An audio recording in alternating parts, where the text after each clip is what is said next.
We continue to share Gemara. Now again, in order to understand what we're learning Avos the R Nosson, which is the Gemara that explains Pirkei Avos.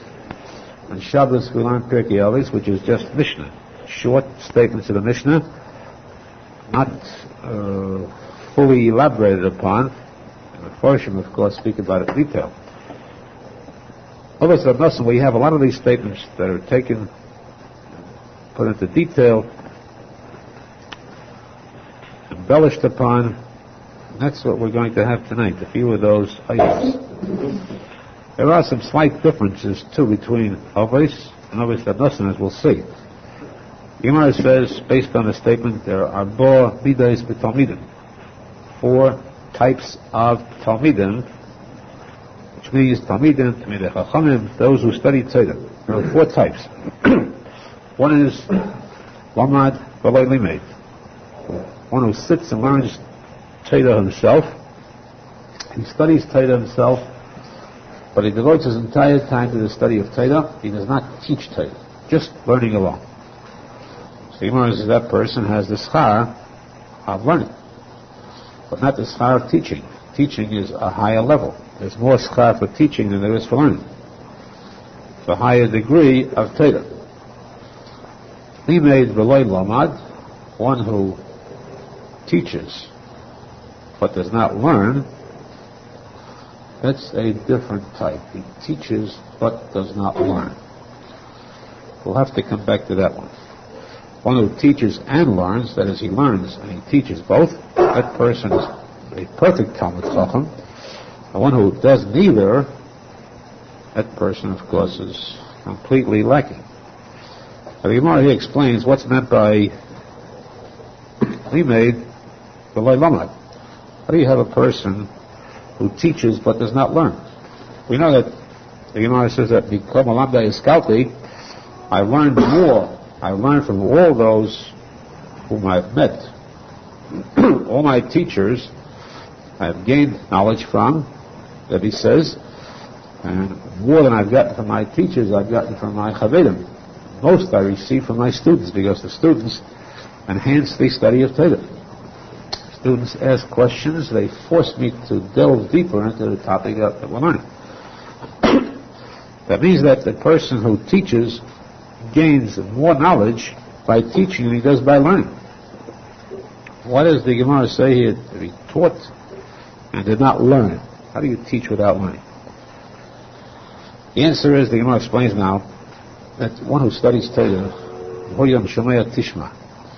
if you study Torah, it's considered learned only if you review it. If you learn Torah and then you stop, if you don't go back over it again, the result is that you're going to forget it. It is impossible to indelibly impress in a person's memory the knowledge he gained in the study of Torah. It must be reviewed upon, gone over, and that way it becomes deeper and deeper impressed in a person's mind. He retains it. Just to study and to leave, as you depart from the Torah you've studied, it says, if you leave me, I will just as well leave you too. Yerushalmi says, it's like a woman who's forsaken. A woman who waits very anxiously for a man to propose to her. To her suitor to come out openly to propose. And of course, this is a very common case. At least was. Nowadays it works a little differently. We can't go into detail because of the delicateness of the topic. Very delicate here. Still, the Gemara says that the normal case is that a woman waits for her suitor to propose to her, and she waits anxiously, patiently, waits for that moment when he will finally consummate this agreement of marriage. Should she find that he leaves her, he has decided to abandon her, go in quest of greener pastures, she ceases to wait for him. In turn, she turns, her reflex action is to go out and find someone else for herself. She pushes him from her mind. Of course, there are cases where people just sit and mope over it, and they suffer over it, But that's those who don't look at the thing wisely enough. They allow their heart to rule. They allow their heart to rule over their mind, over the truth. In all the cases, the Gemara says, a woman who sees that a man has left her, she becomes very cold in feelings towards him and turns to a different direction to find a new potential mate. The Gemara says, what does this teach us? That the suitor and the potential bride are the person, the Talmud and the Torah. The person who studies Torah, then the Torah waits anxiously daily for the person to come, to speak with the Torah, to learn Torah, and the Torah remains loyally devoted to this person, does not leave him. Once the Torah sees this person has stopped the study of Torah, he's turned to Chas v'Shalom, other things, the things of no import at all. The Torah doesn't sit and wait right there. The Torah doesn't stay where it is and wait for him to come back. The Torah gets up and leaves also. So that person who stops learning for 1 day does not lose 1 day of learning. He loses 2 days, because just as he goes for 1 day, the Torah goes in the other direction 1 day too. A total of 2 days is lost, and this is multiplied as time goes by. Therefore, one who learns Torah cannot retain that Torah unless he reviews it, continues and reviews. So now the Gemara says, one who learns but does not teach, that means that he learns and reviews, of course. That person has the schar, the reward for learning Torah. But he has no Talmidim. He has no one that he can point to and say that he has accomplished in spreading the knowledge of Torah to others. One who were to go a step further, let's add this point so we can understand the next phase. One who learns for himself and reviews, and he teaches others. Mind you, he does teach others, but he does not instruct them to review what they have learned. The result is that what he has taught them is in vain. They forget what they have learned. This person is credited only for learning and not for teaching. Now we understand the rest. A person who teaches but does not learn, this means that he teaches others Torah, and those others review. They review what they've learned, they retain what they have learned. He himself does not review. He teaches them, but does not bother to review the Torah he has learned. He has no credit for learning himself.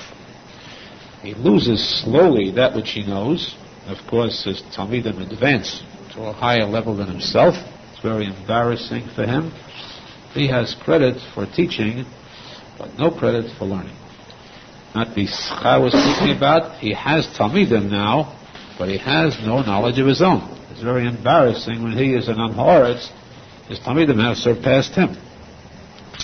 Therefore, the lesson here, the moral is that a person who learns Torah in Shemaya Tishma, in Shemaya Tishma, the Gemara says, if you want to learn new Gemara, new Torah, Torah of course refers to every phase of Torah, whether it's Chumash or Gemara, Shulchan Aruch, Midrashim, Kabbalah, no matter what you want to learn. If you want to learn new, you want to succeed in the new, then review the old. It will help you to succeed in the new Torah that you learn. Now the Gemara asks a question which we spoke about previously, and we have a different answer to it. How come that there are Talmidei Chachamim, let's say great Talmidei Chachamim, big rabbis, big lumdim, who sit and study Torah constantly, and about the Torah there's written, Gehem Chayenu, the Torah is our life, the Torah is the tree of life, which means that a person who studies Torah should be blessed with long life. We find that in the old days, a person who studied Torah was immune to the angel of death. When David Melech had to die, he was scheduled to die, he studied Torah, and thereby was protected from the Malach HaMavis until he had to stop. He was forced to stop for a moment. That's when he gave up his neshama. But at least, let's say that today we're not in that category, not that kedusha, where we can stop the Malach HaMavis. At least it should add life to a person. The more Torah you study, the longer you should live. How come we find the Talmidei Chachamim who die young? Those who immerse themselves in the study of Torah and they die young. What reason is there? What wrong did they do? Now we're speaking about that kind, the Gemara says, who will never machal Shabbos, they never eat treif, they never steal. They don't steal, not machal Shabbos. They don't go after taivas. Why do they die young? The Gemara answers because they bring it upon themselves. Because of their learning, they develop a sense of gaiva, sense of superiority, sense of knowing it all, sense of being better than the average person. They look down upon others as being amanatzim, amehaoritz, as being illiterates. Even those who do learn, but no less than themselves, they frown upon them. They're not fit. They're not in the same category as they are. They cannot associate with them. This, in a sense, is like doctors.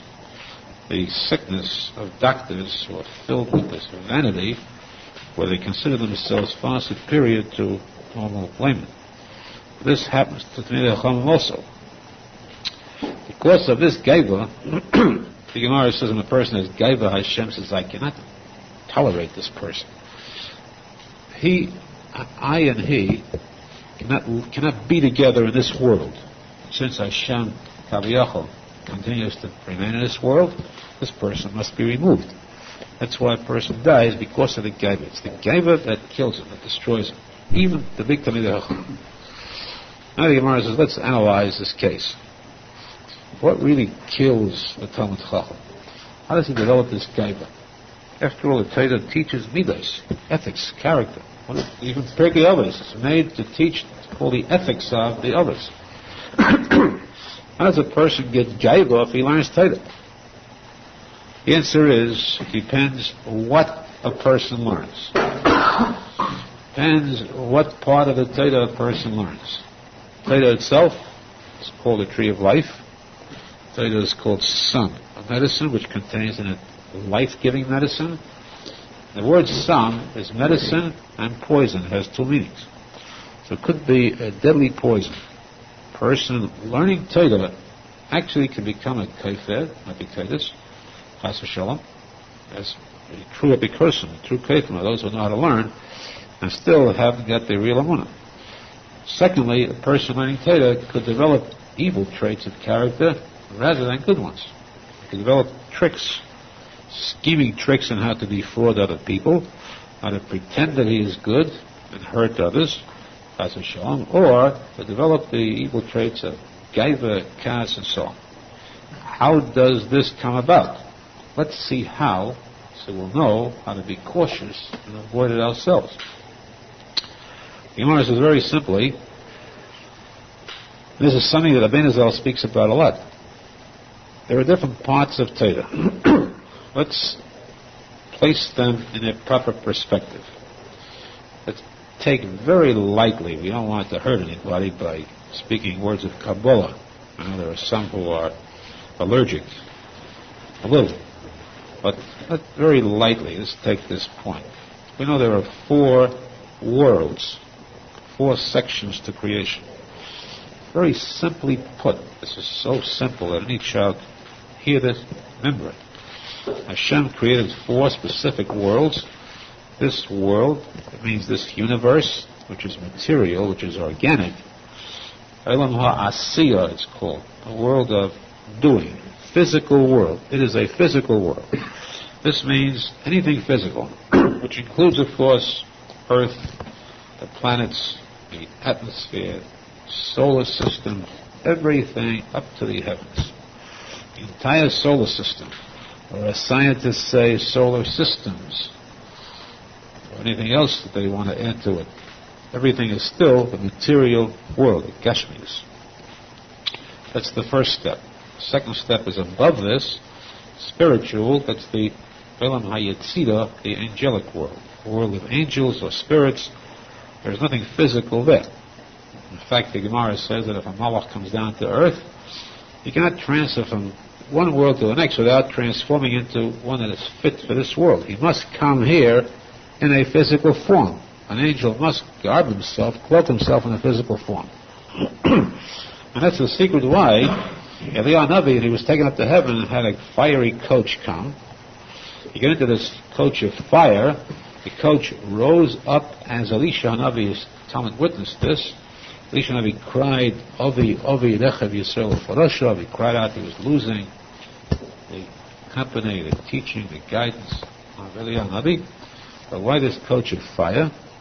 Because as it rose up heavenward, his fire, naturally a painless form, removed, stripped Eliyahu Navi from his body, so that spiritually he rose up to the higher world and went to his destination in heaven. What happened then? This physical body was not destroyed by fire. It remained suspended right at the connecting point, just below the spiritual world. And every time Eliyahu Navi has to come to earth, all the stories in the Gemara, how he came to earth, the tzaddikim, how he learned with them, he always came not invisible or in a ghostly form wearing a white sheet. He always came as all malachim do, as we find the stories throughout Tanakh. A malach came to earth, he came in the form of a human being. He garbs himself, he dons this same body which he had. The physical body is there.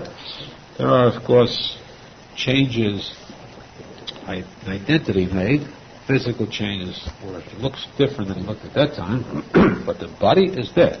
It's the physical body, because no malach can come down to earth without a physical form. By the same token, no person can rise up to heaven and carry his physical form with him. That's why Moshe Feinstein came to heaven in spiritual form, as did all the other tzaddikim who visited heaven. Aharon, Yaakov, his three friends, all had to strip themselves of the physical and go up, in a sense, mentally through the Nasan. That's the second beginning of the upper three worlds that's purely spiritual.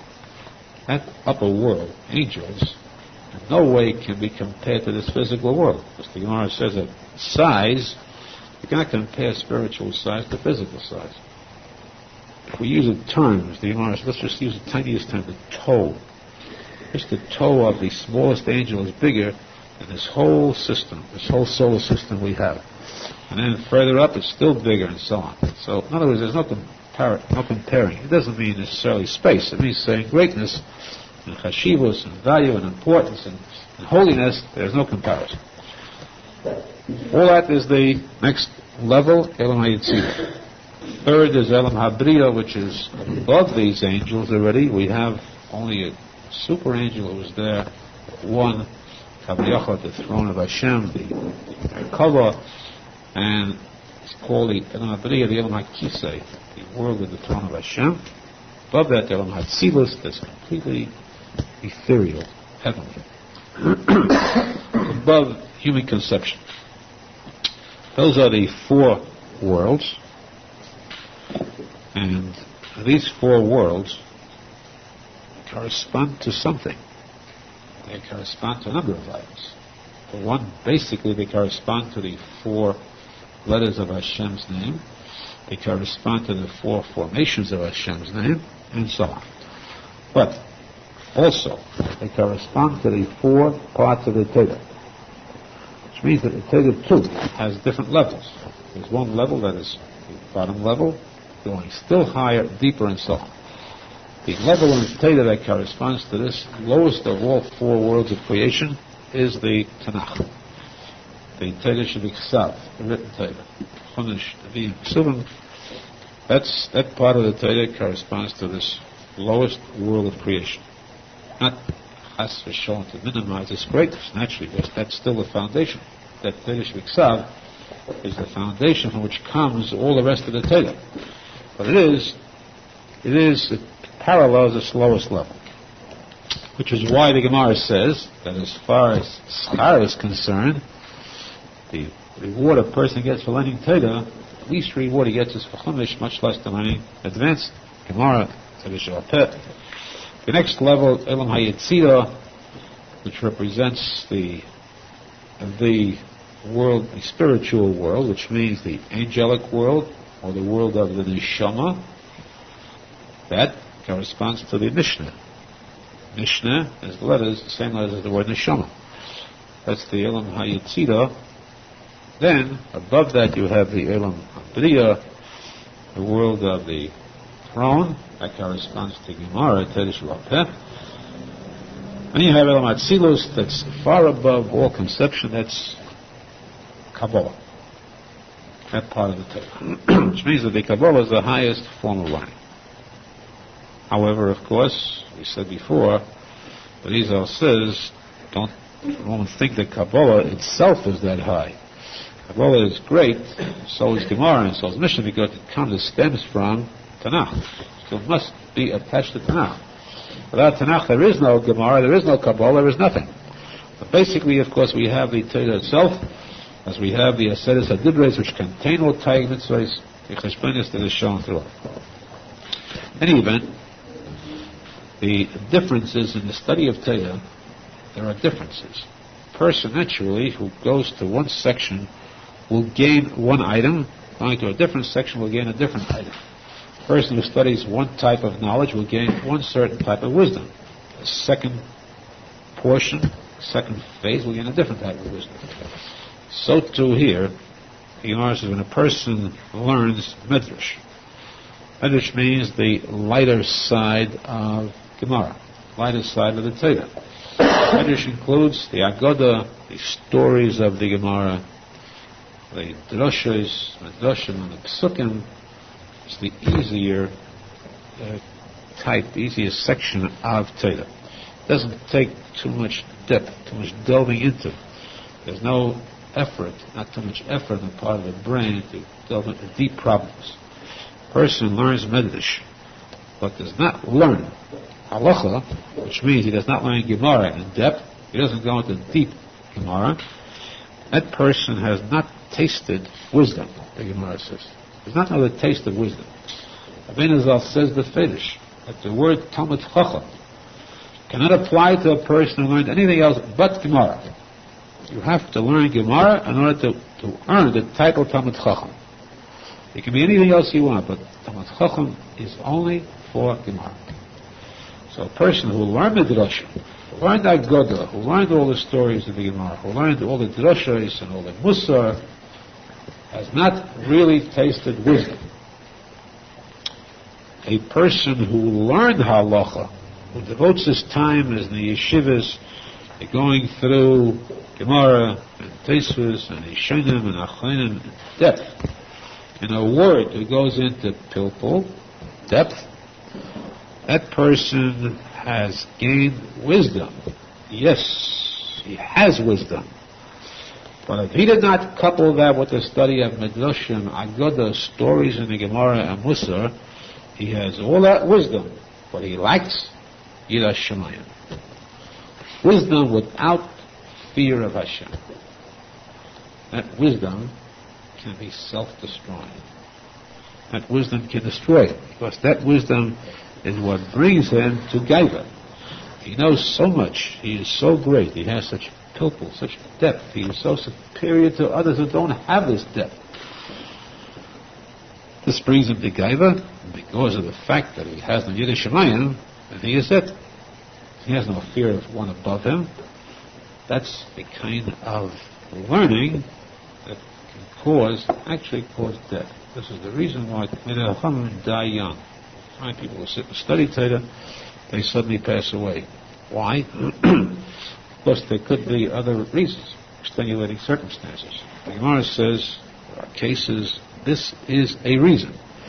A reason because a person who studied only halacha, only depth, only pilpul, which brought him to Gaiva, this causes death, because this is what's known in the portion as pilpul shel hevel. Hevel means nothing. Havel havolam. The pilpul of hevel, just as Hevel himself died young, he was destroyed at the age of 50 days. Hevel was 50 days old when he died. He was killed. So too a person's ratio dies young, he has this pilpul of hevel, a worthless pilpul, because if it's not coupled with Yidah Shemayim, what good is Torah? Torah becomes a medicine, a poison. So therefore the Gemara says, let's give it another analogy, another description which will understand it. A person who studies Medrash, Midrashim, very nicely, studies stories of tzadikim, he's filled with a deep ahava, a deep love for mitzvahs, because he sees his great tzaddikim and wants to emulate them. He wants to live like they do. He's filled with a desire for serving Hashem, Musa, Yidah Shemayim. But he has no wisdom, because he has not learned Gemara, has not learned depth. He is like a very powerful gibor, but he has no weapons with which to fight. He can't go to war, no matter how strong he is. He can't go to battle without weapons. He's got to have something tangible. So he has the power, he has the Shemayim, but he doesn't have the wisdom, he doesn't know how to use his power. He hasn't got the know-how of halachas. He must get that wisdom too. On the other hand, a person learns halacha, only halacha, does not have medrash, does not have the agoda, does not have the musar, that person is one who is very weak, not a gibor at all. Arm him with weapons. He's completely armed. He carries a heavy sword. He gets into battle, he tries to lift that sword, and he caves in trying to lift the sword. He tries to throw a spear, and he throws it backwards. He tries to aim a gun, looks inside the barrel first, and pulls the trigger to see if it works. Person going with weapons, but no knowledge of how to use them, no strength with which to wield these weapons. Of what avail are these weapons in war? These weapons can actually destroy a person. This is the loss of one who has learned, gone deeply into learning, he spent his years studying and walking Torah.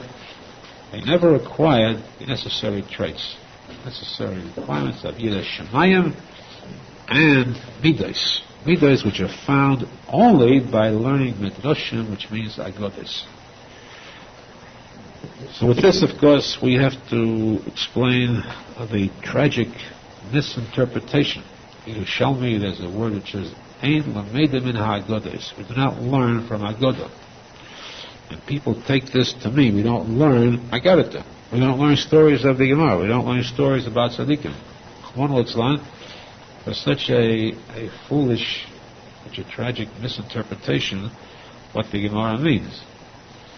The basic, of course, there are the Foshim, who say from such day as Kuzvias. There are ones who battle to extreme over correcting this misinterpretation. Of course, Rabbi Nachman too, and Rosenfeld speak about that at length. But the Ikar learning is, the Maisis of Tzadikim, the Ikar learning is the most Musa you can get, the greatest degree of Ahavas Hashem you can get, is when you learn about stories of Tzadikim. When you learn this Agoda, you'll acquire this, the strictest, the purest midas possible. A person must be careful, though, to couple this, combine this with the proper knowledge of Torah, to know how to use this. And therefore, the Gemara says now, the Gemara adds, that what should a person do to gain this wisdom? Let's say that a person's mind is not that sharp. Fine, he hears stories of tzaddikim, he is filled with deep love for Hashem. He hears Gemara, he gets this jumble in his mind about machlekes and a kasha and a teretz, and his mind is in an uproar. He can't follow. It's so far away, so remote, that he gets lost as soon as the little depth begins, and the others who have so-called wisdom start wrangling, arguing, discussing the Gemara. He understands nothing. The first word he heard was that Meir says. He was very happy that Meir says. He knows that Meir was a Meir Balanes. He's still with an admiration for that Meir. Meir said something he couldn't follow too much. Yehuda said differently. Yehuda was a Yehuda Nasi, of course. He had a right to speak up, and it's great tzadik like that. But what he said differently, he didn't know. Why he said he couldn't tell. Now they're going into arguing both points. He's completely at a loss. Sits there very sadly, He'd like to join this discussion, he'd like to understand more in depth, but he can't. What should he do? The Gemara says what to do is just don't walk out. That's what to do. Sit there. These people have better minds than you, deeper brains than you, but they are yours. They're your type. They are Talmidei Chachamim. You are a Talmud Chacham also, the Talmud of a Chacham. Stay with them, and as long as you stay and listen, this jumble will begin to unravel itself slowly. Bit by bit, you'll begin to understand more and more as time goes by. So you make the attempt. The dullest piece of metal turns into the sharpest blade of steel. You keep rubbing it against stone. Keep rubbing and rubbing without losing hope. You'll find that the thickest mind, the thickest brain, will become sharpened, on to a point of a genius. How does a person do that? Stay in the company of Talmidei Chachamim. Sit in their company, and don't say to yourself, here's the key, don't say to yourself, why should I be here and be the low man, be the bottom one of the list, smallest one in this group? I could go next door, I can go to a class that's 3 grades lower, I'll be a genius there. Look at me, I learned so much. I go there, I know the names of the rabbis of the Gemara, I know so many sayings. I can go there and become a genius. The Gemara says this is what's meant when we say better to be a tail of a lion than the head of a fox. Better the tail of a lion, the lowest one among the lions, among great Talmidei Chachamim, rather than the head among very ordinary low type of people. What is meant by this phrase? And what is wrong in being the head of a fox? As long as you're going to, fox is wise. You're going to learn the same Torah as the lions do. Only you'll be on the top of the list rather than the bottom. The answer is that the difference is gaiva. You'll be the head of a fox. You'll be filled with gaiva. I'm the best, I'm the biggest, I'm the greatest. I don't have to go any further. Why go further up if they'll be low? So here, I'm that great, and a person, though he is not worthy, will be a dalgeya. A person who has nothing and still boasts, considers himself misgoy, and is filled with pride, an unwarranted pride. Whereas, if he stays with Talmidei Chachamim who are above him, eventually he is guaranteed that he'll become one himself, and he'll actually become one who will teach others. Now, the Mendel Shmuel says that this mushal is used, the tail of a lion, the head of a fox. Why is that mushal used? Because a lion and a fox have 2 different natures. You ever notice when a lion lies down, he curls his tail. His tail is curled up and it reaches over his head. The tail reaches up over his head. A lion, he lies down to rest, he has his tail curled up on top of his head. This means that a lion, a true Talmud Chacham, a true tzadik, is mikare, brings close the lowest person, the tail end, the least important person. He brings close and places him close to him, places him in fact over himself, over his head. The bigger the tzaddik, the more humble he is. The big tzaddik will speak to a person who's a true amoritz, really an amoritz, will speak to him with such humbleness, such modesty, and such respect that will make the person feel great. This tzaddik talks to me like that, I'm not lost. Before, people made fun of me. Here, this great tzaddik is mekadesh me. Life is wonderful again. Even the tail end of a lion, not the tail end, because the lion will make you the head. He'll bring you up over his head. He'll elevate you where slowly you'll actually reach that part where you become a lion yourself. Whereas the fox, that low animal, the fox, what's his nature? He places his head down, bends his head down beneath his feet. That's the nature way a fox lies. which means that the low type of person is mevazer. He degrades the Talmud Chacham. These are maratzim, the Gemara says, hate the Midei Chachamim. They can't stand, they are jealous of Midei Chachamim, so those who are heads over them, they degrade them with derogatory remarks, embarrassing means of discussing them. They belittle them to a point where they lose all respect for these Talmidei Chachamim. So joining up with these foxes, being at the head of these foxes, a person will find himself losing his respect for tzadikim, chas v'shalom. Therefore, the danger of going to one or an act or a fool becomes a fool is the fox becomes wise, thinks he is wise, and uses it to destroy others. Therefore, the Gemara says, shave, sit in the company of Midei Chachamim, you will gain wisdom, you will gain greatness, eventually become a Talmud Chacham yourself too.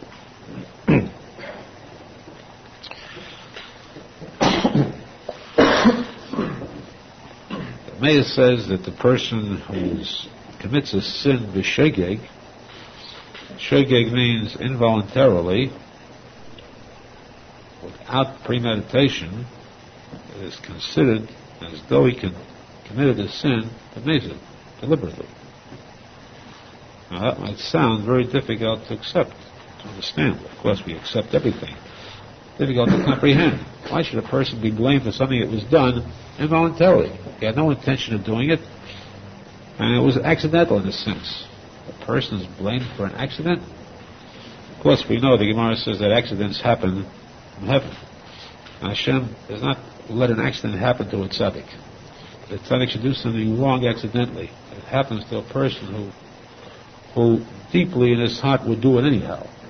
For example, you find this applies mainly to goyim. That goyim who pretend to be friendly towards Jews, pretend to be their friends, if ever given the chance, these goyim would chas v'shalom attack the Jews so openly and so readily, there is not one single goy you can trust. Not one single goy. Be the biggest politician or the greatest so-called friend of the Jews, in truth and in fact, if ever given the opportunity, he would show his true colors. There is no goy that can be trusted, no goy that should be trusted, because goyim by nature, Esav, despises a Jew. He's ashamed for himself, he doesn't want to do it openly, he's afraid. If he could do away with that shame or fear, he was immune to any kind of retribution. He felt that he was safe. He would give vent to his inner feelings, which are actually a hatred towards Jews. Now, the same thing holds true with a person who controls himself to a certain degree. Amazed that he would not commit the sin actually. Shegeg, he's not that careful. He doesn't watch out too carefully to avoid an accident happening. He walks into a room, does not concentrate that now it's Shabbos. Therefore, at every second he's alert to the fact that it's Shabbos. Don't put your hand on that light switch. It's Shabbos today. One is not that careful, walks in, forgets momentarily, as a matter of habit, reflex action, he raises his hand, the switch goes on, and he realizes that it was an accident. He didn't think for a second, he forgot it was Shabbos. That happened to him. It doesn't happen to tzaddikim. Why? Because they are constantly aware of the fact that it is Shabbos, the holiest day. There is the eye of Hashem that watches them. There's Ashkacha Prati. They just don't forget. So a shegeg is considered like a mezid. The punishment, of course, is not the same. Naturally, a person who breaks the Shabbos for shegeg, he brings a korban, an animal for a korban mizbeach, whereas one that does it deliberately with witnesses gets a death penalty. However, it is still considered, is considered as they did it b'mezid. He's considered having done something b'mezid willfully. The Gemara says here, let's show you a case. A person does something b'shegeg accidentally, there should be no penalty. Willfully, there is a death penalty. we have a case where a person who does something purely by accident can get killed for it. For example, you recall we learned Masechta Makos. Masechta Makos, we learned that one who kills, the Reitzeach, who kills deliberately, his penalty is death. One who kills by accident, there are cities of refuge called Orei Miklat. This person can flee to the safety of these Orei Miklat, and there he is safe. He stays there until the Kohen Gadol is stolen. That's because he's got to go through the Dinim, the Chesed, Din, Orei Miklat, the Dinim are the cities of the Levium, covered by Din. Chesed is the Kohen Gadol. The nation, even he's there for that period of time. He must stay in this city of refuge for that established period of time till the Kohen Gadol passes away. Why is that a city of refuge? Why is that a haven of safety? Safety against whom? Whom is he safe against? There is a din of a Goel Hadam. Goel Hadam means the relative of the victim. A man goes out in the forest, he needs to chop down a tree, and the hatchet slips from his hand. It kills an innocent passerby. It was purely an accident. The person who committed the killing, accidentally, has to go to the city of refuge, the Orei Miklat, because the relative of that victim has a right, a legal right, to kill, to avenge the death of this victim by killing the one who committed this act accidentally. A legal right. Gemara says it is a shus, permissible, or perhaps even mitzvah for the Goel Hadam, the relative, to avenge the death of the victim. So here is one who killed accidentally, and his life is put up freely to be killed by the relative without any penalty for that relative. In other words, if he gets to the city of refuge, the Orei Miklat in time, he is safe. If not, he dies. And he dies without any penalty for the killer this time at all. He committed a crime, he killed accidentally, and yet he paid a penalty as though he committed the crime deliberately. So we see where shogeg, accidental act, is considered mezid. There's a pure, clear example. The Gemara says, let's take the lighter side of the coin now. Let's look at it a different way. This is very harsh. A person does something with shogeg, he's punished as though he did it with mezid. The Gemara says, now multiply this manyfold. If that's the case, in the case of one who commits a sin, what about if he does a mitzvah this way? Always the reward, the Torah and ratio is always greater than the punishment. There's more reward for a mitzvah than there is punishment for a sin. What if a person accidentally does a mitzvah without intentions? He's walking along and a piece of bread drops from his lunchbox. And a poor person who's starving comes by. He's dying of starvation. He picks up this piece of bread, unknown to the benefactor who has already gone away. He eats this piece of bread, his life is saved. What kind of a mitzvah, what kind of reward does this person get? Did he go out and give charity to the poor? Did he have any intentions of giving charity? There was none at all. It was purely by accident that the bread fell from his pouch, and this bread happened to come to a person who was very poor, who was very much in need of it. His life was saved, or at least his life was spared. It was made more pleasant, the fact that he was dying of starvation, of suffering of starvation, and now he was satiated.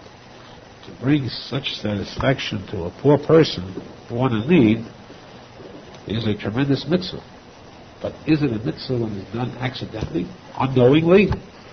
Here the Gemara says we have proof that it is, because if the Torah considers a sin unintentionally, like one that is done intentionally, then kal v'chomer for sure, certainly more so will the Torah consider a mitzvah that is done unintentionally, accidentally, as though it was done intentionally. So that the reward for this mitzvah will surely be the same as though he did it deliberately or with premeditatedly to do the mitzvah for the sake of the mitzvah. Therefore, the Gemara says, always do a mitzvah, always learn Torah without kavanah, because you'll get to kavanah. You'll get the mitzvah as though it was with kavanah. This is the schar for doing a mitzvah. We should be zecher to fulfill all mitzvahs with kavanah to serve Hashem b'yemes, yamuna shlema b'yiskasha tzadikim. That's what we should be zecher to all of us to see with our eyes. B'yas Mashiach Kenu, b'yas Beisanik Teshuvah. Amen. Amen.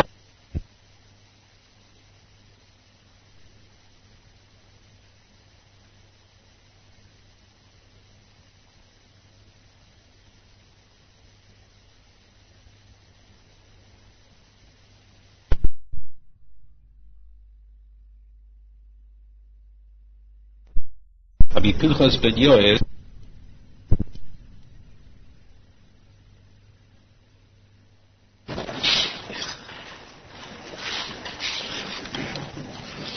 we continue the shir in Gemara. The Gemara says, Abachoi makes the following statement. Reference to something we learned before. Gemara says in Chulin, Masechta Chulin, Rabbi Pinchas ben Yoel, very famous tzadik, who the Gemara tells a story of how he once visited Rabbeinu HaKodesh, Yehuda Anasi. He came to his house. Rabbeinu HaKodesh was elated to have a guest of such importance. Pinchas ben Yoel to be his guest. So his face sparkled. The face of Yehuda Anasi, Rabbeinu HaKodesh, who was the chief rabbi at the time, his face shone with anticipation, with happiness. He asked Pinchas ben Yoel, would you do me the honor of eating in my house? Pinchas ben Yoel said yes. The Menachem Mendel was beside himself with joy to have such a guest. How would you like to have the biggest tzaddik in the world come to your house and eat there without complaining about the kashrus?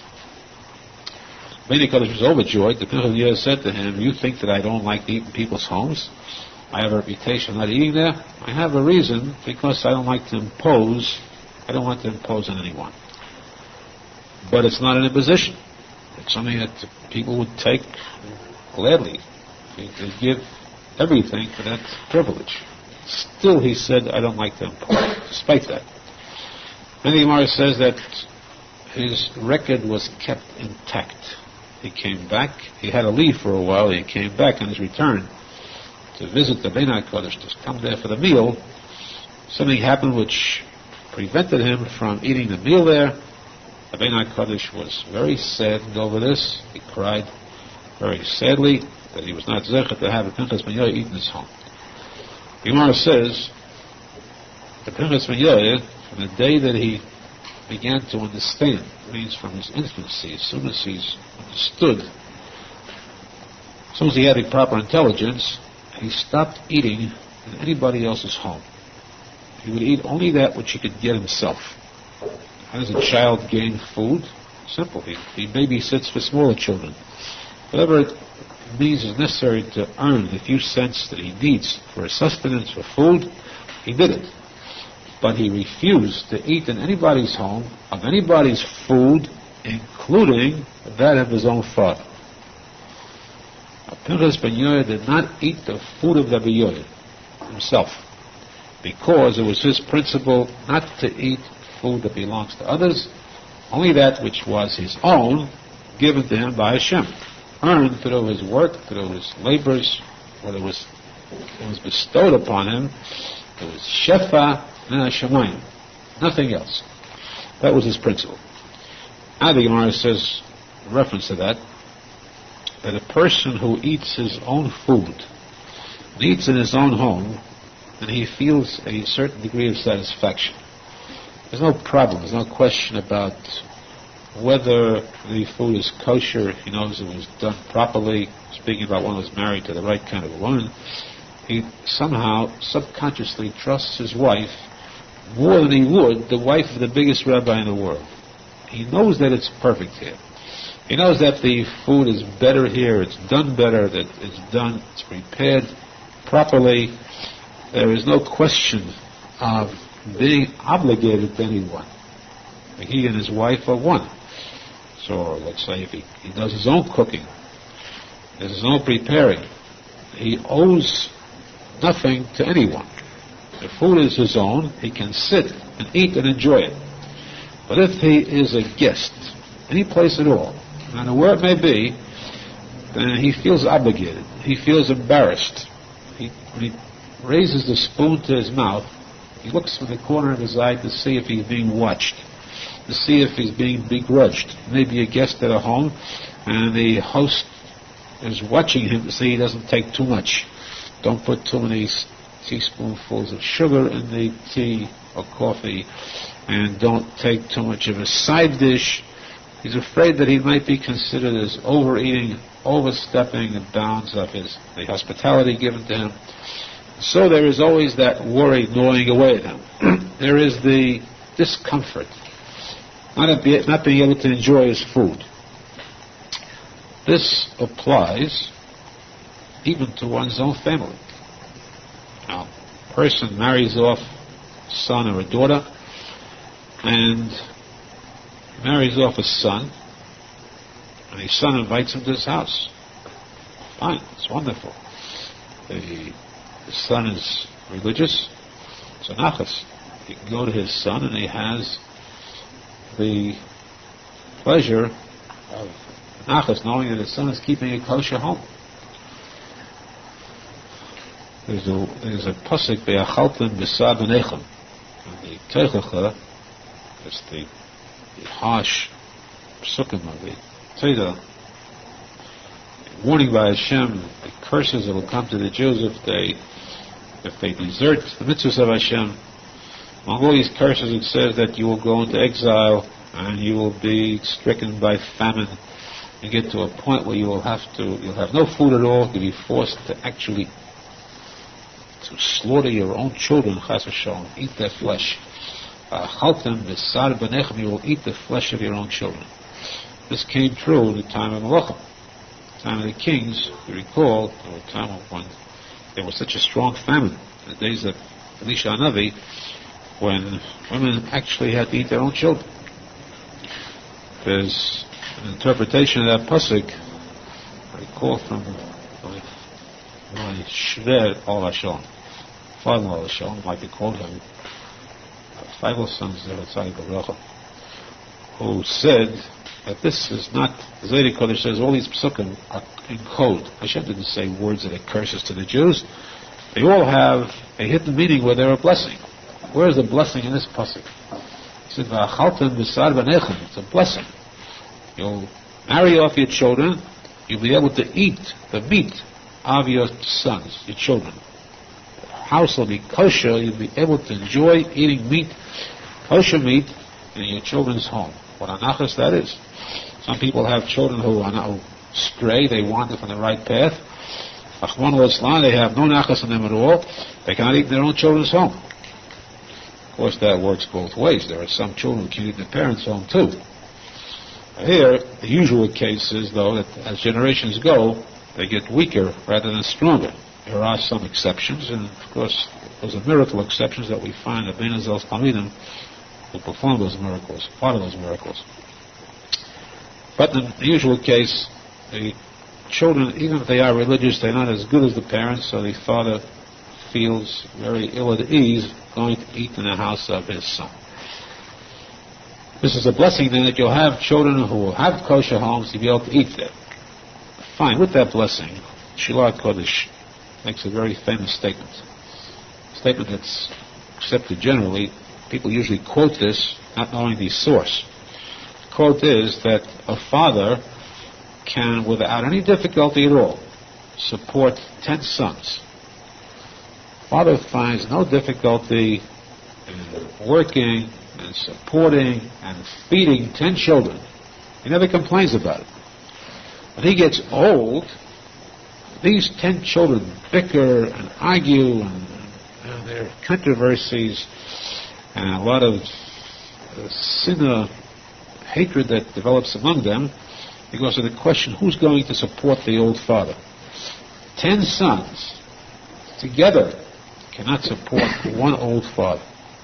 Each one claims that he's in debt, he can't afford the extra expense. 10 combined cannot support one father, while a father can support 10 sons without ever complaining at all about expense. 10 sons, 10 children, Parents are always happy. They have more children. They support the children with ease. But when they get old, the children find suddenly they're strapped for funds. They're not making enough. They have a lot of expenses. They can't support together. They can't, united, they cannot support their one father. Therefore, since this is a fact, it's not always said openly, but it is felt. So it's difficult for a father to go to a son's home, to a child's home, to eat there, because it's different than when the child is at the parent's home. It's normal, it's natural. Natural that a parent provides for a child. But they go to a child's home, the parent feels a little ill at ease, because he's being done a favor to, and he'd rather not have these favors. He would rather give than to receive from a child. Of course, it's not that serious, but there is that slight, ever so slight discomfort. If it's even 1%, it exists. That 1% exists, and therefore, even more so, this can even be possible in the case of a child to a parent. This already is very, very rare. But we do find that Pinchas ben Yair was that rare case. But he wouldn't eat even in his father's home. Eat the food that belongs to someone else, even one that's that closely related to him, or even his best friend, to have to resort for a favor. He doesn't have any food, he has to go to his best friend to eat. That is difficult. The Choy says, Gemara says here, that the person wants to have peace of mind. You want to really enjoy your food nicely, well, eat in your own home, eat your own food, and you'll enjoy it. This naturally does not refer to cases of social visits. You have neighbors or friends that visit each other socially. One day, one couple goes to the other to visit, to eat a meal, and the others reciprocate and come back. That's understood, that's not included. We're speaking about when you need the food, you haven't got your own, you've got to for some reason, you don't have food of your own at that time. Let's say the wife is away, or a person is not married yet, and he's got to resort to help get a meal for himself because he cannot provide for himself at that time. It is uncomfortable. No matter how little it is, there are some who get so accustomed to it that they sort of feel at home eating by others. It becomes part of their lifestyle. And yet, subconsciously, it's not that pleasant. You cannot compare it to a person who has the rich feeling that he owes nothing to anyone. He sits in his own home. He bought food that was 100% kosher. He paid for it with money that was pure. Meiser was taken off. He paid for it again by saying the bracha on the food. Now it's his. He can eat to his heart's content. There is that satisfaction that cannot be compared to. And therefore, the Gemara says that a person should strive to eat food where he will not be embarrassed in eating it. Not embarrassed before his friends. Surely not embarrassed before heaven by seeing that the food is properly paid for. Before you buy food, see that the money is kosher. When you have the money made kosher by giving meiser, and then see that the food is kosher. When you have that food, see that the bracha is said in a kosher manner, which means with the proper kavanah. Proper kavanah means, and this should be stressed very much so, that this is agav, it's a side item. It's not mentioned here, but it's very, as long as we have the opportunity, it's important to stress this point. Anytime a person makes a bracha, before he says the word Baruch Atah Hashem, before saying Hashem's name, you should have in mind, what bracha am I saying? Don't say Hashem's name until you know what bracha you're saying. At least. Not going into deep kavanah, Kabbalah kavanah, anything like that. Just plain, simple, not even the exact translation of the words. Even that, we're going to the minimum requirement. At least know what bracha you're making. Know that if it's a bracha for a fruit, don't say Baruch Atah Hashem Elokeinu melech haolam and then think, what bracha was I making? What bracha is said on this item? Before you say the word Hashem, know what bracha you're making. That way a person will know that he's eating in a kosher manner and with pure comfort because he's doing what's right in the eyes of Hashem too. Gemara says, We have a statement in the Gemara which we once discussed at length, speaking about a long passage in the Zohar Kodesh. At that time we quoted this Gemara, now we finally come to it. So you recognize the statement. It's nice to learn Torah, different sections, different facets, because then when they become interwoven, you meet statements that are familiar.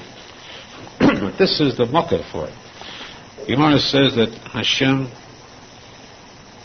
when Hashem created Adam Arishon, he was taught the entire Torah to the extent that he was superior to Malachim, greatest of angels. There is one, of course, how was he taught? There is a statement that he was taught by, he did have a Rebbe also, Adam Arishon. One certain Malach over secrets, Syrian and Kabbalah, was his Rebbe. This Malach's name was Rosie Kel. We cannot mention Malachim's names, but that was said to be his Rebbe. There's a special sefer that is said to be from this Malach written by Adam Arishon. The Arizal is sort of opposed to the idea that we still have that sefer today. There is this sefer. If you read this sefer, you'll find that it's practically illegible. It's incomprehensible, because the wording there is so deep that it's practically, unless of course there are people greater than us who understand it, but normal mind cannot understand, cannot grasp those words. There are combinations of letters which to the average learned person cannot be deciphered. So deep is that sefer. Deep combinations of letters that a person could, if he's advanced enough, try to decipher it. However, as we said, there is still a question if that is the original sefer. There is a definite doubt about it. Ben Arizal himself said there's a doubt about that sefer. Now, still he was taught the Torah by this Malach, and he was superior in wisdom to all other creation. Later on, of course, he was sent down to earth. The human being became inferior. He had to perfect himself. But at that time, the Gemara says here that Hashem also showed Adam Arishon a clear picture of all the future generations. Every generation to come. At the end of time, Hashem showed him a visual picture. This is the generation. These are the people. Here are the tzadikim. Here are the kings. Here are the leaders. Here are the evil ones, and so forth. This was shown to Adam Arishon. That's what the Gemara says here. And on this, if you recall, we discussed the long passage in the Zohar Kodesh. A very long discussion where Shimon Arizal was asked the question, according to this statement, how could a person have free choice, being good or bad? If Hashem already showed Adam Arishon, this is the generation, these are the good and these are the bad, tzadikim and Rishonim, so when that person is born, how can he be different than what was already determined for him? It was already determined at that time, the time of creation, that this person will be good. How do you say he has a free choice to do good or bad if it was already predetermined? This question was asked of Shimon Arizal. If you recall, we went through this in detail. There were a number of answers attempted, and each answer there was a bigger kasha that was brought out. Until Shimon Arizal said this question is impossible to answer. Suddenly, from above, there descended a spiritual being, and this spiritual being answered the question, answered the question. The statement went to the effect that the Gemara does not say, these are the tzadikim, these are the Rishon. Hashem showed, Adam Arishon, here is the generation, there are tzadikim, there are Rishonim. Who these are, they are faceless. There will be tzadikim, there will be Rishonim. Every person in that generation will be able to fit that form. Will be able to put his face into that form. He can be one of those two, but generally, of course, it's understood, there are always tzadikim and Rishonim. So, who they will be was not determined. Hashem showed him, here's the generation, here are tzadikim and Rishonim, but he did not identify who these were. Shemini Arizal was elated with this answer, and his final word was, that spiritual being who came down and gave us the answer, I know who that was. I recognize him. That is Adam Harishon. He came down from heaven. He is the one, the wisest of all. He was shown this. He was taught this. It was only he who could answer this question. So we sort of have the deeper aspect of this story, this statement. The Gemara makes a statement, but it's very good, it's very rich knowledge to have the background of the Zohar Kodesh. When in the Zohar Kodesh you have an amazing revelation. You have Adam Harishon himself down from heaven to give us an explanation of the statement. At least now we know it a little better. We know what's behind the statement itself.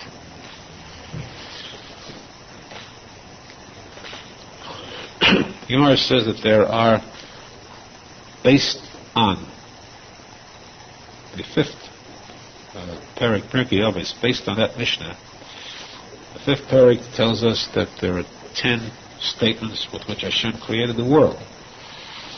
Salam Amores says in the posek 10 times, V'yimad Hashem and Hashem, and Hashem said, let there be light, let there be sky, so forth. 9 plus the word Bereshis, which is also one of the commands of Hashem. These 10 statements were with which Hashem created the world. The parak goes on to list items that contain the number 10. Special statements referring to the number 10. 10 commandments, 10 plagues in Egypt, and so forth.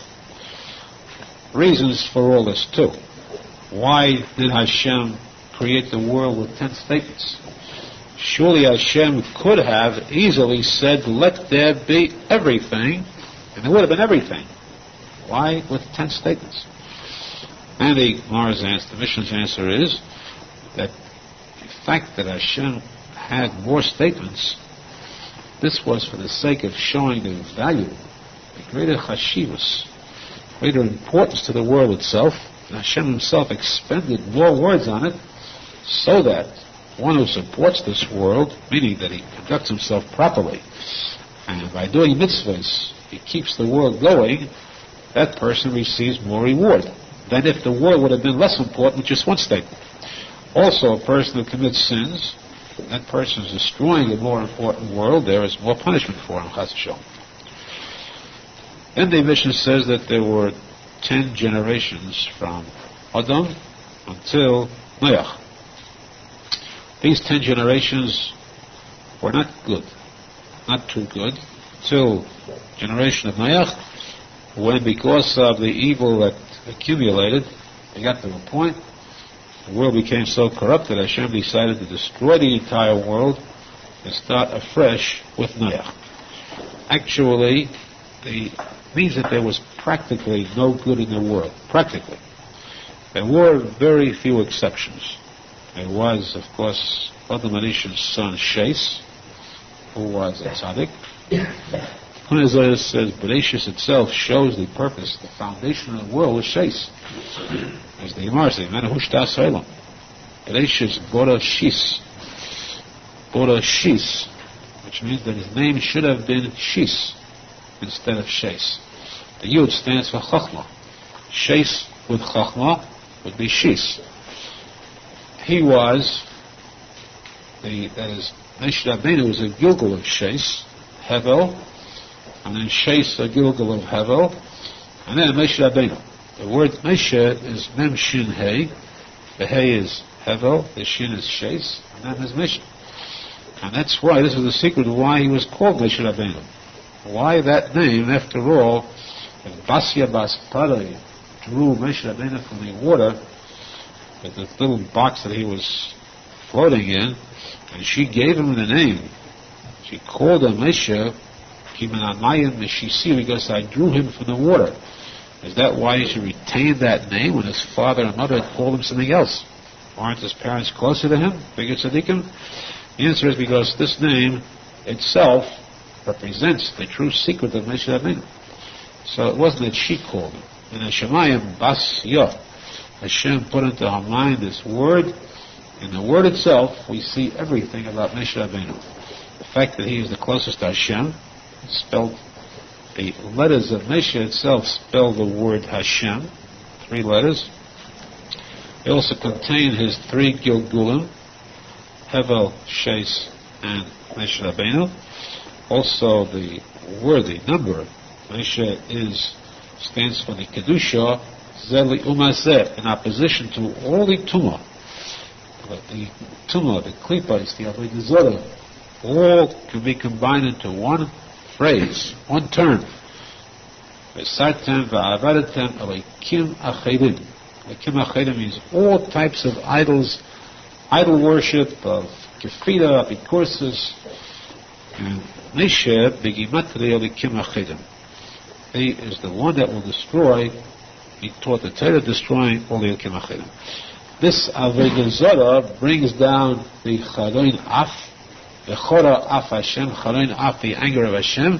Again, Moshe is begimatri Charoin Af because he is mamtik. He subdues the anger of Hashem and brings about the kapara for the Jews.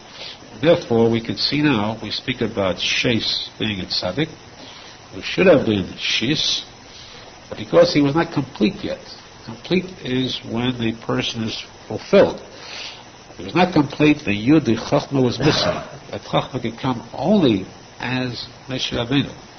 That's why Bereshis, Shis, no, the name was Shes, temporarily. And then when Moshe Rabbeinu was born, what does the word say? What does the Torah say about him, which gave him his name? She called him Moshe because Kimin Amaya.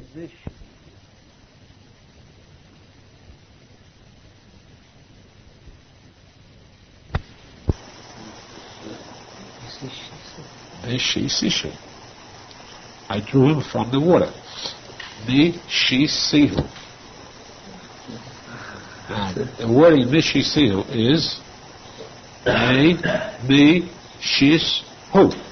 From Shis, he is a Gilgal. Not Shes, but Shis. Mishisihu. From Shis, he is a Gilgal. So the Tikuney Zohar says that's the secret in that statement. Now we know why he was called Moshe. Why that wording was said. This reveals the Gilgal in which he came. So we see then that there were some, this of course is off topic, it's going into the secrets of the Tikuney Zohar, which we're not out for that now. We couldn't help objecting that to show that some of the depth that is to drop, Tikkun Minayam, that's found in the Torah Kedusha. There were also other tzaddikim. There was Chanech, there was Misushelach. Misushelach, who was a tzaddik. In fact, the Gemara says that the Mabul, the flood that destroyed the world, was delayed 7 days. 7 days behind schedule because Misushelach died. He was nostalgic. He should not have to witness the destruction of the world.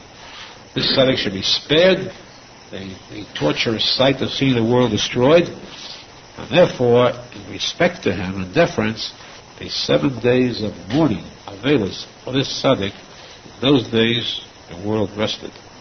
After the 7 days were over, then came the flood. So the Gemara says these first 10 generations were very weak.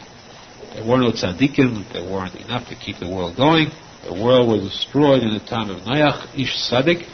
Again, it started with him.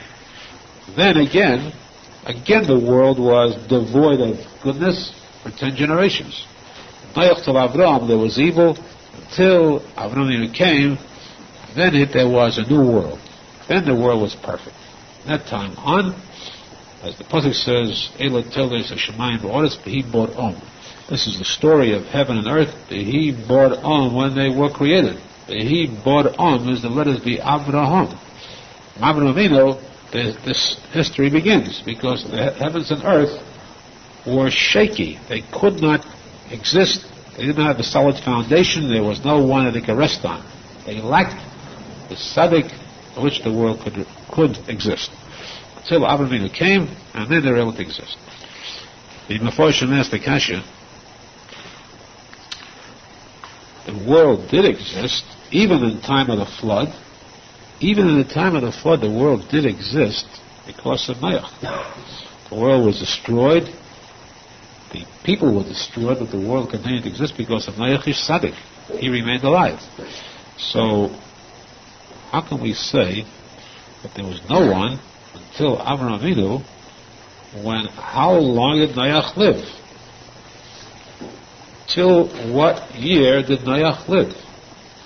Noach actually lived throughout all those 10 generations. He lived till after the birth of Avraham Avinu.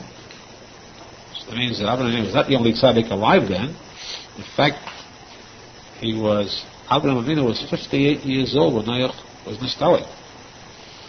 So imagine, how can we say that Avinu was the only tzaddik alive then, and his zechus, the world existed? Even Noach was still alive then, besides Noach's son Shem. The yeshiva of Shem Ve'ever, son, his grandson, kept the yeshiva going, which Yaakov Avinu attended later on. So there was some good in the world. What made Avraham Avinu greater, to consider his greatness, that this was a tzaddik and the others comparatively were not? The answer is that Noach was great. Noach was tutored.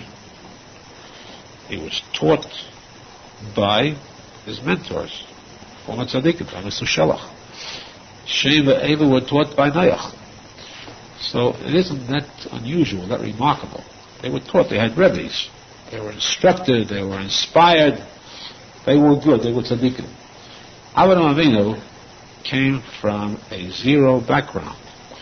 He lived in a home where there was no religion, where there was no emunah at all, no faith. His father was an Eved of Zorah, who worshipped idols, an idol worshiper, one who promoted it, led people to believe in idols and also in King Nimrod. So he had no backing, no instructions, no enlightenment at all. He had to start on his own, a self-made person from the pit of darkness of lack of complete enlightenment. On his own, Avinu had developed a desire for knowledge, desire for faith, and to arouse within himself the kedusha, that spark, to ignite that spark, which led to his emunah. It was so solid he was willing to die for the sake of this emunah, to jump into the fire, the pit of fire that the king threatened him with. This was self-made. This was, he struggled on it. He was zecher to emunah on his own. This was the kind of a tzaddik that the world could exist for this tzaddik alone. That's why the Gemara says 10 generations, without instructions, without one to come up alone and to fight, to do battle for emunah, especially to do battle for it. The others lived with their own faith. Tzaddikim who were alive then or previously, they lived in a religious manner, but they did not go out into the world and try to inject this into others. In the case of Avraham Avinu, he went out into the world and spent his life, dedicated himself to the task of being Megaya Gedim, to convert those who had no faith at all at the risk of his own life. People threatened him, people were after him to kill him. Despite this, he went out and said that his life was dedicated to one single task, to fill the world with true emunah, faith in Hashem. Also, there was another point about Avinu, so you know that he was called the Ish HaChesed, kindness, Gemilas Chasodim. In this case, we see the posek of Manashi Yitzaveh es Bonov. He taught his children tzedakah or mishpat. Tzedakah or mishpat means that whenever a case came up, a trial, two people who came to trial, they'd come before Avraham Avinu for this trial, and he would conduct the trial according to how? According to din, according to Hebrew law. How did he work it? Tzedakah or mishpat. He would have the two come before him. One would be the defendant, the other would be the claimant. One would say that I lent this man $100 and he did not pay it back. The second would claim I did pay it back and I'm innocent. What do you do in a case like that? Before the trial began, Avraham gave $100 to the defendant, one who was being sued. Here's $100 now. If you lose the case, then you pay this $100 to the person who claims it. He'll have his $100 back the one he claims, and you will have lost nothing. I'll be out the $100 as long as I'll have a case of peace between the two of you. It's worth making peace. So in that case then, there was tzedakah. There was a case of tzedakah, because before the case began, it was already settled through the tzedakah contribution by Avraham Avinu. There was mishpat that nobody came out the loser. True that the guilty one didn't spend any money when he was supposed to, but that was through the tzedakah of Avraham Avinu. The person who had to collect the money got what was his. So it was tzedakah first, and then mishpat. In the case of David Melech, we find David Melech said exactly differently. He says mishpat u'tzedakah. Until mishpat u'tzedakah, where first mishpat u'tzedakah, bal tanicheni li'oshkoi, he said, Atfilat Hashem, I do mishpat u'tzedakah, and do not let me fall into the hands of those who want to rob me. The oshkoi, the Fashim say, the oshkoi doesn't want to rob me, is the Jetavis, the oisim shnayim kinunya yachad v'chelkim. Those are two people who contrive or conspire to defraud me. How? They come to court. And I say, mishpat first. The trial, you claim that he owes you $100 just to get the case. If we find that he is guilty, then I will pay it. Tzedakah. King David paid the money. If not, you still claim that he owes it to you, I'll give you the money anyhow. So, what happened? People who heard about this got together, a lot of fraudulent cases. They came to court to pretend that one was suing the other. And no matter who won or who lost, King David paid the $100, or whatever amount was at stake. It could be $10,000. They walked out of court. They both smiled, they both laughed, they divided this. It was a trick on their part. Let's go inside, and I'll claim that you owe me $1,000. Then King David would pay it at the end. They'd walk out, they'd split it 50-50, they'd walk out with $500 profit. This was King David's tefillah of Bal Tanicheni Li'oshkoi. Don't let me fall victim to those two people who make this knunya. Knunya means a plot, where they will get together, extract money from me, and then they will walk out and divide it. But there was a difference, though, a slight difference, that Avraham did the tzedakah first, and then mishpat. King David did mishpat first and then tzedakah. Because this was the case of Isha Chesed. And that was the greatness of Avraham Avinu, who was the tzadik upon whom which the entire world not just rested, but came to rest. The world could not rest. The world was actually shaky. It was in danger of disintegrating, falling apart, or disappearing. Till there came Avraham Avinu, on his credit, his schus, the world now existed. The Gemara says that the number 10, there were 10 tests which Avraham Avinu was subjected to, and he passed all of them. What were those 10 tests? We do not find them in detail in Pirkei Avos, just that he was tested 10 times. Here the Gemara reveals or tells us the details of these 10 tests.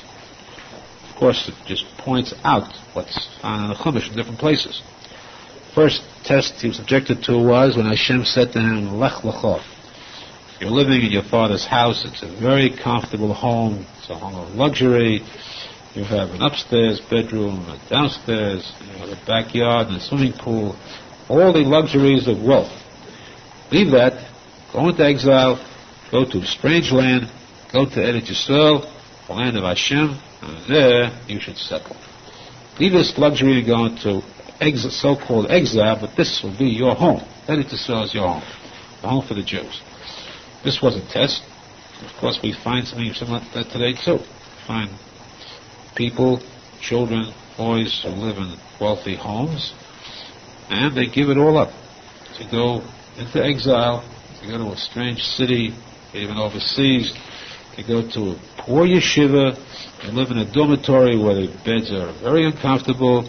They live without the luxury of being spoon-fed, special delicacies, the most meager of meals, and they are happy to make the sacrifice in order to live a religious life, a life of Torah. This was the first nisoyin of Avraham Avinu, and it's important to make note of the fact that today, any person who's subjected to a test like that receives assistance from the zechus of Avraham Avinu. Perhaps today no person could pass a test like that if it already wasn't accomplished previously.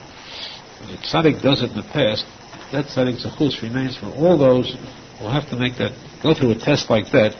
They draw strength and encouragement from the accomplishment of this tzadik. That was his first test. The second test was after he finally settled himself in Eretz Yisrael.